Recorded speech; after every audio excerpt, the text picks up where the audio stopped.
When I would get the text I'm on my way home, my stomach would drop. Because I didn't know what version of him was coming home. I would feel really guilty whenever I wanted to do something for just me. Like, I'm talking something as simple as working out. I felt like I was having to constantly defend the relationship. Whenever I was asked if I was happy, I would have to convince myself that I was. You get nervous about bringing them around your friends because you don't necessarily know what's going to happen or what they're going to say. They cut you down publicly and mask it as joking. You're constantly on edge, feeling like you're walking on eggshells. You know that they're lying to you, but you can't necessarily prove it. When you look to your future and you imagine them in it, you feel more fear, worry, and anxiety than you do joy. I truly do take being lied to so personally. Because even after having an abusive partner, I am one of the most understanding people that you will ever meet. So lying to me is it's just so unnecessary. Because you don't need to. That's why no matter how big or how small the lie is, I have the same level of reaction about it. Anybody else relate? Yeah, my ex was really good at joking too. The one that was kind of his go-to was when he would make jokes that related to my insecurities and my body image issues.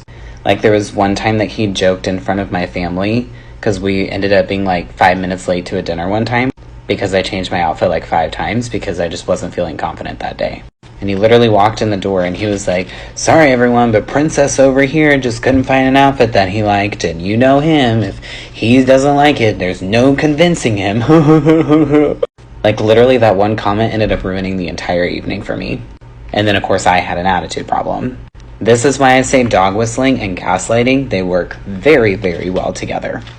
Because of course when I said I felt disrespected, it was, "You're just so sensitive, you know I was joking." Do I? So I wanted to talk to y'all today about a not so fun topic, and that is how our kids were affected by our emotionally abusive relationship. See, I used to say a lot that he wasn't great to me, but he was good with the kids, so the kids were fine. See, the truth is my kids weren't fine because their dad wasn't. And there were days that I was just so overstimulated. I had a cat and a dog, I have a newborn, I have 2 toddlers, I'm walking on eggshells with my ex, like... I remember if my kids would spill something, I would just get so frustrated.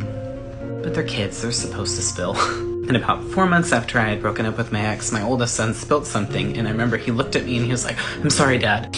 And it was in that moment I realized my kids were affected. And it broke my heart. So whether or not they voiced it to you yet, your kids were affected. And if they do bring it up to you, just don't be defensive. Just tell them, "You know what? I'm getting better, and I'm sorry for the days I wasn't my best, and I love you." The first time I ever stood up to my narcissist, ooh, that went over well. He was being irate with me, and he pulled his classic, "Well, I have an attitude with you because you have an attitude." I probably heard that once a week. It was really the first time that I didn't respond with tenderness and an apologetic behavior. It was very much, "I don't have an attitude." I could see it on his face. He was literally dumbfounded. It was shocking to him because it was truly the first time I stood up for myself and said, "I am not accepting your behavior today." I never raised my voice to him, but I was very matter of the fact. I don't have an attitude. I know when I do. And even if I did have an attitude, do you think talking to me this way is going to resolve anything? And the conversation literally ended because he had nothing to say. Oh wait, he did say, "I don't have time to deal with your shit right now." And that's a pretty typical response when you call him out. I ended up breaking up with him about 6 weeks later. See, he knew he started to lose control of me, so his behaviors got way worse and he sabotaged the relationship. Why did it take me 4 months to go no contact? Good question. There were some things that had to get done, like financially, that kept us in contact for a little bit. But ultimately, at the end of the day, I was too busy playing nice. You see, I didn't want to give him a reason to demonize me because I knew that that was probably going to happen. And I felt like if I blocked him and stopped contact with me, it gave him ammunition. So I thought I was protecting myself.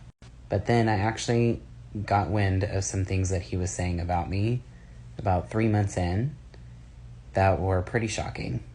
Let's just say he has a very creative imagination. And it was in that moment that I realized it literally does not matter what I do. It does not matter how nice I am or how not nice I am. He is going to demonize me. So I'm literally not gaining anything other than just putting my mental health at risk. During that 4 months, I was also doing a lot of self-care and therapy. And the combination of all that finally gave me the strength to go no contact.